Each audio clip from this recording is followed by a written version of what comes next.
What is going on, everyone? It's GeneralTarheel bringing you the PMU-D League Season 2 Week 1 battle versus Coach Teslamouse. Now, we are 2-0 at this point, but I had to get a extension with Coach Teslamouse because his DS just wasn't working around Week 1, and we finally got to it and everything. And now we are here. So, as for the Week 1 matchup versus Teslamouse, I was building and I was getting really familiar with the team.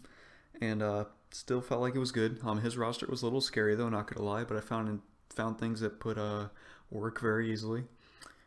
And as for his roster, it consisted of Mew, which is one of his Z users, Entei, Shaman, Primarina, Palosand, Miltank, Mega Blastoise, Kyurem Black, Thunderous Eye, which is his other Z user, Kling Klang, and Weezing.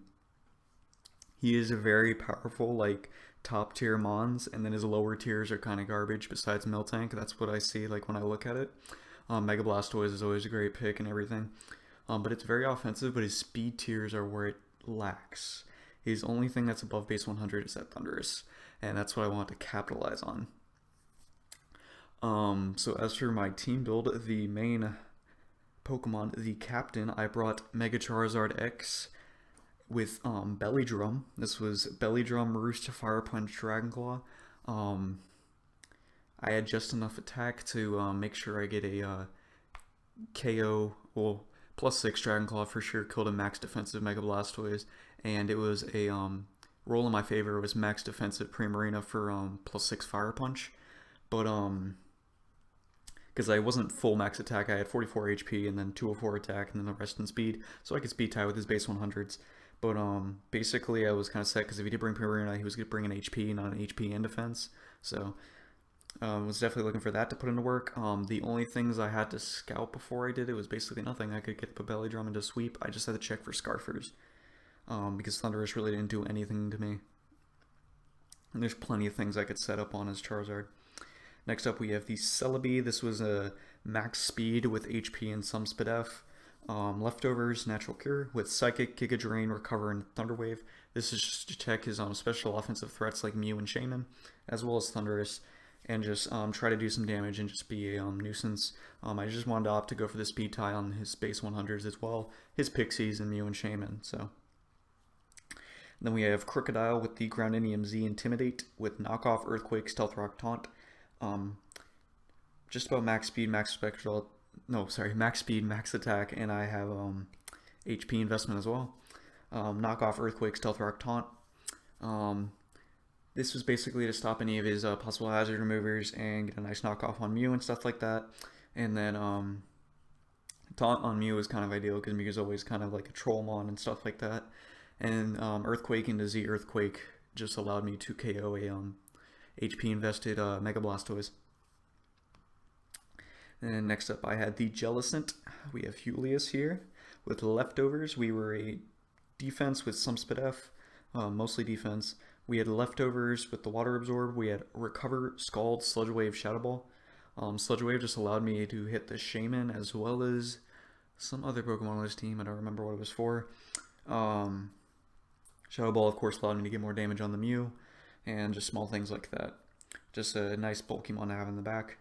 As well, to pair with that with the Florges, this was a mixed defense and special defense set with Leftovers, Flower Veil. Florges' ability is just pointless because it's not helpful for singles at all. Moonblast, Wish, Protect, and Giga Drain. Once again, just a Pokemon to pivot with, just to help me pivot with the Jellicent pivot with the Jellicent on the Kyurem Black, just whether or not, Fusion Bolt, Flash Cannon, or Ice Beam, stuff like that. And then we have the Jolteon with the Magnet and Iron Bolt Absorb, Thunderbolt, Volt Switch, Shadow Ball, Signal Beam. This did do a lot to his team, like on paper, because he's definitely not bringing the Palosand, and if he is, Shadow Ball hits it just like it hits the Mew, and then Signal Beam just allows me to hit the Shaman a little bit harder. Now, starting off the game, I see his only possible hazard removal is Rapid Spin and the Mew. If it's a Defog Mew, I can easily handle that better, and if it's Rapid Spin Mega Blastoise, I can actually take that on with Jellicent pretty well, because Dark Pulse isn't going to be doing over half. And as we kick off the battle, I did decide to lead Crook to go ahead and try and get the Stealth Rocks if I could. Just like about any week 1 match, that's all you have to do, even though this was technically my 2nd match. As we see the stylish Teslamouse send out his Thunderous, and this was an interesting turn 1, because as we send out our Crocodile with Intimidate, we do see he is not a Prankster Thunderous, but he is a Defiant Thunderous. So, I mean, it was definitely an interesting bring on his part, but no Prankster T-Wave allows Charizard just to do work. And knowing he's a physical attacking, I'm going to switch out here, knowing the superpower is going to come. I just go hard into Celebi. As we're going to eat this superpower, and it does approximately nothing. Okay, it did a little bit more than I remembered, but still wasn't that much at all. Now for Celebi here, I really just want to scout for any other move, and so I believe I just went for the recover here. As he switches out his Thunderous, he goes into the Mew. As I do, just click the recover, scouting for any other move. Scouting to see if he also had the U-turn, but seeing that he switched out, it was most likely a Scarf set. So I wanted to switch out here and go to my Zard, because if he was Stealth Rocks here, I wanted to go ahead and capitalize on this and get up a Belly Drum, but he chose to go for the Nasty Plat.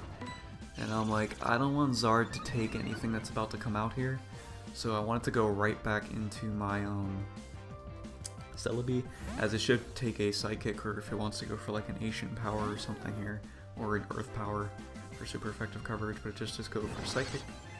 As we do eat that up decently well, and I'm just going to get a T-Wave off on this thing just so it is not as much as a threat, considering Jolteon's the only thing that outspeeds it, and even though Shadow Ball will doing over 50%, I want to make it so like Crook and other things can touch this.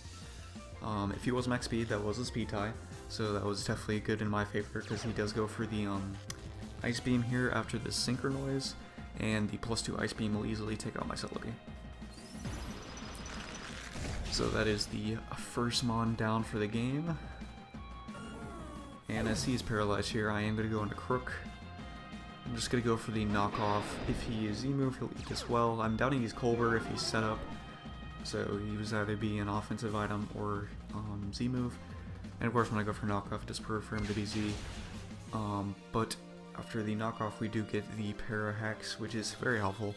I mean, it really only caused Crook to die if we didn't get it, and then Jolteon killed it afterwards. But everything matters, because it could have made a difference in the differential at the end of the game.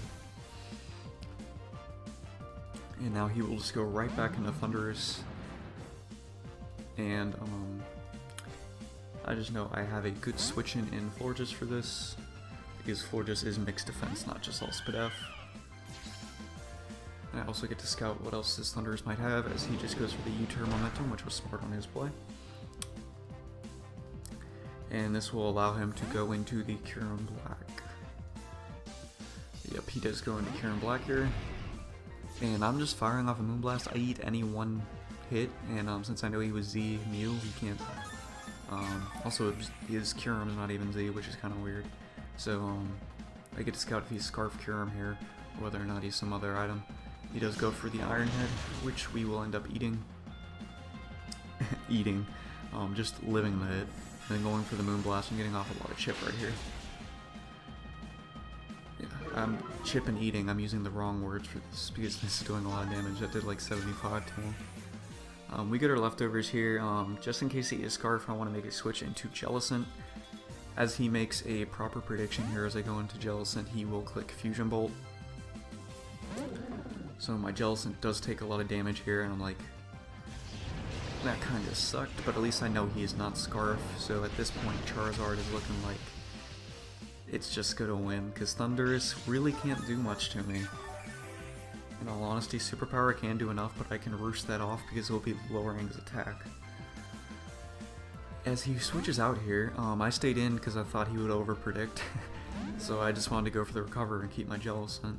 And luckily that happened, he just didn't click Fusion Bolt again. Guess he was assuming Crook, but either way, I don't know what that play was about.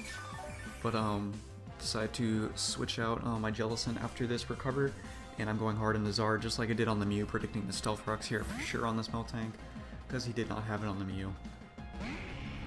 And we do see he goes for the Stealth Rock here. And I said screw it at this point, because there was honestly no other way I was going to get up a Belly Drum, and the Stealth Rocks are up, so even though it was possible he could be like T-Wave Miltank here, that's what I was fearing, but I just go for Zard, I just Mega Evolve Charizard here, and I go for the Belly Drum. And it shows that he does not have the T-Wave, but he does go for the Body Slam after we maximize our attack, and he does not get any Parahacks, which is very nice. But since it did a decent amount of damage, I want to make sure I'm out of range of the Thunderous. I am going to try and Roost Stall off this, and just hopefully I can not get parried here by the Body Slam. That's just about my only play. As he goes for the Body Slam again, and we get around half, and he does not get the Paralysis, so Charizard just does its job here. D-Claw, Miltank goes down, that it's its first victim. As he goes out into Thunderous again here. Now this was kind of a misplay on my part. He made a smart play by going for a U-turn. This is his only way of getting chip off on my Charizard, really, is just doing things like this. Thunderous just U-turning chip down until it gets into superpower. But I do just go for the D-Claw. That's all I really need to click versus team, because it kills everything and he has no fairy in the back, so. And this is where it was an interesting play. He goes out into his Kyurem. Guess assuming I was adamant when it KO'd there or something, but I am max attack, I have no clue.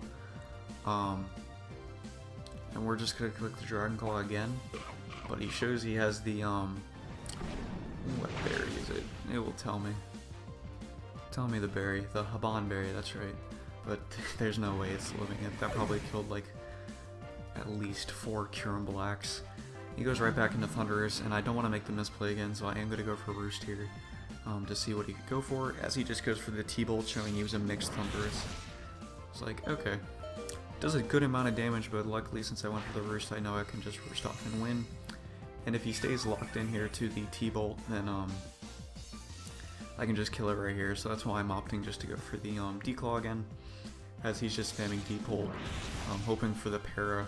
Basically, that's his only point and chance of winning. And we go for the D-Claw and blow this Thunderous back. So we pick up the 4th kill for Mega Charizard, and the only thing left is the Shaman. We're not going to risk any Fire Berry, even though we do probably kill it still. But we're just going to click D-Claw again, and Mega Charizard X will pick up its 5th kill and get a Belly Drum sweep, which is pretty awesome, considering it was my quote-unquote week 1 battle, but it's my 2nd battle for this league. But I felt great after that, because Belly Drum sweep is always cool. So that makes us a 3-0 for the PMU-D League, and I will be uploading my other battles to go along with it. Sorry it took a while for them. I couldn't get my recordings from someone, so I had to get it from another person that helped me out. So they'll be coming up along with the APA Wi-Fi, so check out those. Sub, like, share, deuces.